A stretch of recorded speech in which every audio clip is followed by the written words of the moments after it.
Hey guys, welcome back to the show. We have a very special guest today that goes by the name of Jeff Roundy. And Jeff is a very special guy because he also is a YouTuber.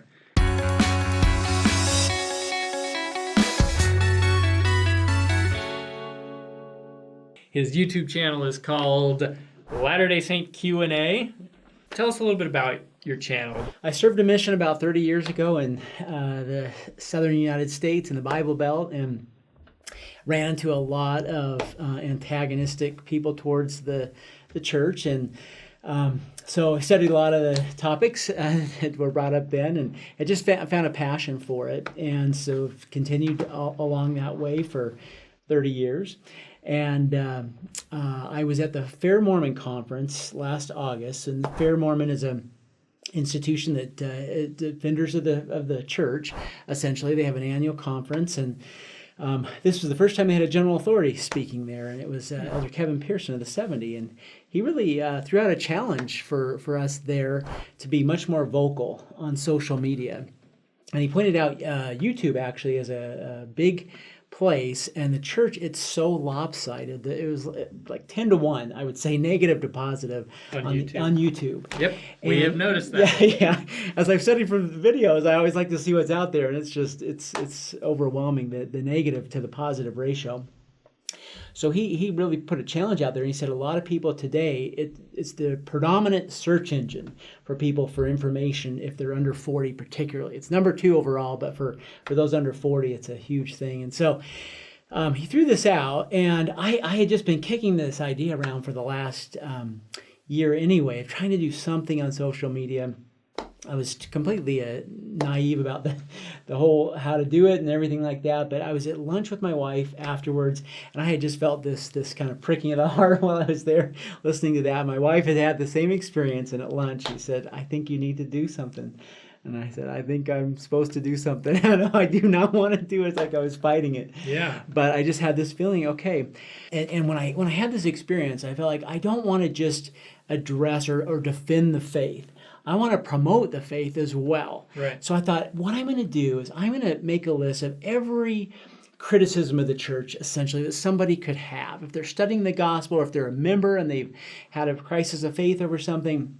And I just want to basically put out a video on every single topic, but simultaneously, every time I put out something, I want to put out an evidences video. That's what I call it, an evidences video, where obviously I would start with the Book of Mormon. That was the first one, but just talk about, like the last one I did was Messiah ben Joseph. It's this ancient Hebrew tradition, thousands of years old, but about this restorer that would come before the Messiah ben David in his glory. And so talking about all these traditions of rabbis over centuries and how Joseph Smith's life correlates with that in a stunning way. So just talking about that would be an example of something like that. Or premortal life teachings, how there's no Christian religion that teaches those things today, and how it all changed in about 600 AD, and talk about how that change happened. And how we're the only ones that have that doctrine. So, but just things like that. So putting out just fascinating evidences type thing at the same time. Yeah. And I'll share a quote that I had in my head from Elder Holland, which he shared at the BYU Chiasmus Conference in August of 2017. This was his quote. He said, "My testimony to you tonight is that the gospel is infallibly true, and that a variety of infallible proofs supporting that assertion will continue to come until Jesus descends as the ultimate infallible truth of all. Our testimonies aren't dependent on evidence. We still need that spiritual confirmation in the heart, but not to seek for and not to acknowledge intellectual, documentable support for our belief when it is available, is to needlessly limit an otherwise incomparably strong theological position. We ought to be more assertive than we sometimes are in defending our testimony of truth." And so I thought, this is perfect. And YouTube is such a great place to do it. This is one thing I do love, is putting and thinking through, okay, what are all the great resources that are out there on this topic? And you guys are great at doing this. You just, and put it all in the show notes, right? And so you have all this data that's there for people if they want to go deep. But a lot of people don't want to go deep. They just kind of want to know, okay, what do the critics say about this? And give me the household of faith answer of how you view this, and because there's faithful answers that you can address really any of these topics, and they like to get it. I think a lot of people just in that short version there, and then they'll go deep if they want it. So you mentioned that it's people younger than 40 that are predominantly going to YouTube. I'm gonna go out on a limb here and assume that you are not younger than 40. That's a safe bet. so how was your this is more of a semantic technical question, but how was it or how has it been so far adapting to kind of a younger social media platform? It's been kind of a little bit crazy. I mean, you guys probably experienced this too, just in the beginning. Where I've gotten to now, it's more polished, I would say. But in the beginning, I didn't really know what I was doing. And I would say if you have this passion to do it, I would say just get started. Don't feel like you have to be perfect. I look back at some of the early videos now, I think those were really poor in quality. And so you would have people in my ward who would watch some of the videos and mention I ought to get a microphone or get higher quality in the beginning. And so we've made lots of changes that way. I would film around the house in different locations or spots, and I'm like, I finally settled into a desk position that just felt more natural. It's very symmetrical. I like it. You've got the bookshelves up there. Yeah. It's interesting how despite what the content is of your video, if the aesthetic is poor, you immediately lose credibility. It's true. You could have a PhD in ancient, Hebrew studies, but if it doesn't look good, then nobody's gonna listen to it. It's true. It's true. So what Jeff does for people that haven't seen his videos is really what I've noticed, at least in the ones that I've seen, is you pull in. Basically, you're just offering this bounty of information from all these different sources. You're saying here's the tough topic, and here's what all of these different sources have to say about it, and here are your faithful options if you want to go for a faithful route. That's what I do. I try to. I mean, I'll interject my opinions and things here and there, and I guess the whole maybe tone of it's my opinion, but that's exactly right. I want them to say, look, this is I've tried to do a bunch of work that maybe you don't want to do and you want the Cliff Notes version. And here's a bunch of great resources and things that are out there to just pull it into a short video. Right. And the sad thing is that there are a lot of videos on YouTube that will pull out, they'll search church history or whatever for the isolated negative comments or problems or whatever, and then they'll just present that, and that's or there's also a scary thing that I found too, and because I'll watch what videos are out there on different topics before I'll do one, just to get ideas of how people have addressed different things, and I'll find ones that are wolf in sheep's clothing almost, where they're putting it out there as though it's like this faithful addressing of the topic, and then I'm like, no, this took this total curveball at the end to try and I thought, wow. If you haven't really studied this deep, you might have really taken that ending answer as that was the finality of it. No, it's not. That happened to me a couple weeks ago. I had a suggested video pop up on the side of my screen, and it was like this sweet, young lady. That made me sound really old. Sweet young lady that was talking about the Book of Mormon or something, and I was like, oh, this looks great. She looks like, a charming, faithful, Latter-day Saint doing what she can on YouTube, and I go on there and it's just terrible, and you're just like, man, they got me. Yeah, but this one had this soft church music flowing through it. I thought, oh, this is definitely from a active member putting this out. It was not. You got to be careful. It's just the thing is it's one thing to want to share your beliefs with someone. That's what we're trying to do, is we're just trying to share our beliefs with people. But if your whole purpose is to destroy somebody else's beliefs, why? I don't know if that's the way Christ would do things.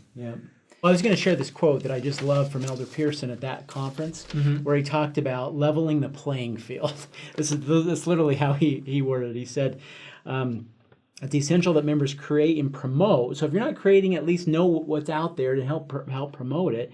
Online content that effectively communicates what the church believes in clear, authentic, and engaging ways, especially on some of the most prevalent search topics. Access to understandable answers to critical questions and concerns that can help correct misunderstandings about the church and remove stumbling blocks to faith. And then he said it can also level the playing field for the sincere truth seeker to find and recognize the truth in a world increasingly hostile to faith. I thought that was really good. I think one of the key words there was being authentic. Yeah. Because I think that a lot of people who have left the church have left because maybe we pretended like we did have all of the answers. Yeah. You want answers? I think I'm entitled. You want answers? I want the truth! You can't handle the truth! And frankly, it's okay to be like, you know what? I don't know the answer to this question. Yeah. I like to think that the Church of Jesus Christ of Latter-day Saints doesn't have all the answers, but they do have all the answers that matter. Yeah. The answers that you need. I loved Elder Lawrence Corbridge spoke at BYU about a month ago, and he gave this amazing talk, and he talked about the primary questions and the secondary questions. I thought it was interesting how he said the secondary questions can become endless sometimes, and he says it's interesting if you learn and understand and answer the secondary questions, they don't necessarily answer the primary questions. And those primary questions are what we need to know. That's where our testimony is really based on. And if you answer the primary questions, a lot of times you see the secondary questions in a very different light. Yeah. So you've been on YouTube for how long now? About 8 months. 8 months? Yeah. And what's the response been? YouTube is a rough place sometimes. I know. Well, I'm not as brave as you guys are, so I decided to not allow comments Oh, okay, on gotcha. there. So it hasn't been as rough as it's probably been for you guys. No, but I wanted to build this library of content that would essentially do what I said my goals were. And I figured there were other arenas and areas where you could debate the different things. And I'll share them to different spots on Facebook, for example. And they do get some debate going with there. And I thought this is maybe the right venue for that. I'd rather just keep this to a place where people can go and not necessarily get wrapped up in the comment section. I allow likes and dislikes and those kind of things. And but, it's... So it hasn't been as rough as I think it could have been if I allowed comments, because I have had to debate different things. But there have been you have had some experiences involved with the channel that you would consider spiritual experiences. Oh yeah, I have had some amazing experiences where just really people have said, "Hey, you have helped me remove a lot of things I had put on the shelf, and I'm got this comfort level." And I had this amazing experience too that I was mentioning to you before the show, where where I just felt like there were multiple promptings that happened. I was just visiting with an acquaintance of mine and shared this church finances video I'd done. Church finances, disconcerting or miraculous. That was the title. Because I try to think of these different titles or ways to say what I'm trying to say in the title. But I thought, I don't know if he's been watching any of the videos on my channel. I knew he knew about the channel, but I just mentioned, hey, I think you might like this church finances video. He says, hey, that sounds like a cool topic. So he watched it that night. A week later, he has this lady pop into his head to call this lady. It was an old administrative assistant that he hadn't talked to her in like 10 years. But a much older lady than him, but he still thought it was kind of maybe not appropriate to call her. It's just kind of weird. Like, why would he? That same day, she calls him. And he's like, whoa, he just thought, this is a sign. Like, I'm supposed to talk to this lady. And she calls him, and she starts talking about her spouse was struggling with the church. And she thought of Keith to call him. And the topic was church finances. That was the topic. And he says, are you kidding? I just saw this amazing video on this. So he forwards her the video. That night, he gets a text back saying, my husband said, this was it. This is what he needed to hear. And it was interesting because he said it was not church produced. Like, he needed it to be from an independent source, which Elder Pearson talked about. In fact, I'll share this quote. He said, when he was speaking to us, he talked about these independent voices. Church-produced content might appear more polished and professional, but yours will be viewed as more authentic. There's that word again. Yeah, authentic. And he says, independent voices are needed in reaching out to those among us who are struggling to find and sustain faith, and in responding to those who unfairly criticize, misrepresent, distort, and demean the history, doctrine, and leadership of the church. So, yeah, it was a good experience. You know, he also shared with us some fascinating statistics. So, if you remember in the last conference, President Uhdorf talked about how small the church is relative to the world. Yeah. Remember those statistics, 16.6 million to Tiny. 7.6 or 7.7 million? Well, he took it a step further. He said of those 7.6 billion or whatever, there's about 6.6 billion roughly that have never heard of the church. He said awareness is an issue. So he talked about technology is the key for awareness that they think in the future for sharing the gospel. He says, well, we're waiting for more to be revealed on where this is going to go. But he says, help us. We this is a key part of getting out. And then he said, of the billion that know us, half have an unfavorable opinion of us. And much of it's from the miscommunication that's gone on. He says, help us there, because you can do a lot too. And he said, we need these independent voices out there. It's an important thing. For some, it's just, a lot of people don't trust the official church, you know, or any kind of, you know, official organization. Yeah, especially today. It's kind of a trend, don't you think? I mean, the institutional thing, it's... Institutional, that's what it is. That's the word. I was like a negative word. So, yeah. Do you have any experience like teaching in church, or have you been a Sunday school teacher or anything? I have, And how does like a lesson differ from, you know, what you do on YouTube? Yeah, there's a big difference. It's a great question. I've been the gospel doctrine teacher in my ward the last 4 years, and so there you go. I have been, and I love it. I absolutely love it. But video is very different because a video feels like it's in cement. You know, you've done it, and it's this permanent record essentially of all this work and research that you've done, and your testimony in a sense. Yeah. And it's there forever. It's this amazing feeling that you have from For better or worse. Yeah, you're right. Sometimes it is the for worse, but I do love that versus a lesson. I mean, it's wonderful. I'm always trying to challenge the class at the end. I'm challenging myself, saying, "Okay, what? So then what? From this discussion today, what is our invitation or our challenge for ourselves?" But at the end of the day, it fades. You know, where the video is this permanent record. YouTube, man. YouTube.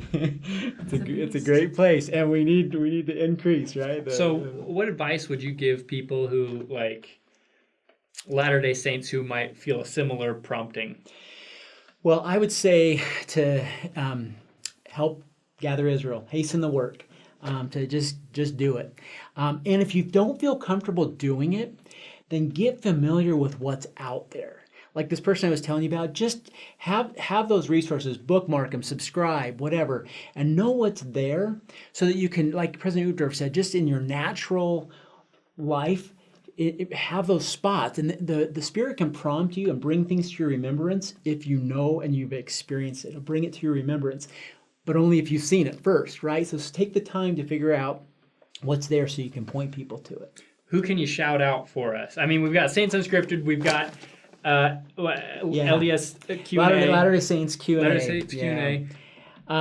Well, the ones that I love are FairMormon, Book of Mormon Central, the Interpreter Foundation, More Good Foundation. They've got a bunch of stuff. And those are LDS Perspectives. That's a podcast. They also do stuff on through YouTube. But that's actually my favorite podcast. But so those are the biggest ones that I love. And Saints Unscripted, of course. Yeah, there you go. I think there's one called LDS Truth Claims. Yeah. I like that one. Yeah, Are you familiar with that one? Yes, yeah.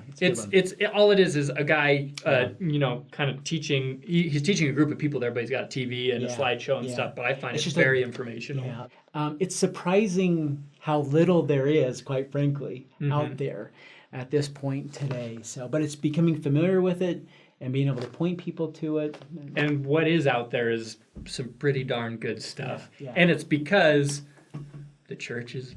The gospel we live it's pretty darn good, and it's got, it's a hard thing to to contend with sometimes. It's powerful. If you watch all those evidences videos I have on my channel, it's a lot of good powerful. stuff. It's powerful when you realize, it's just like Elder Holland said.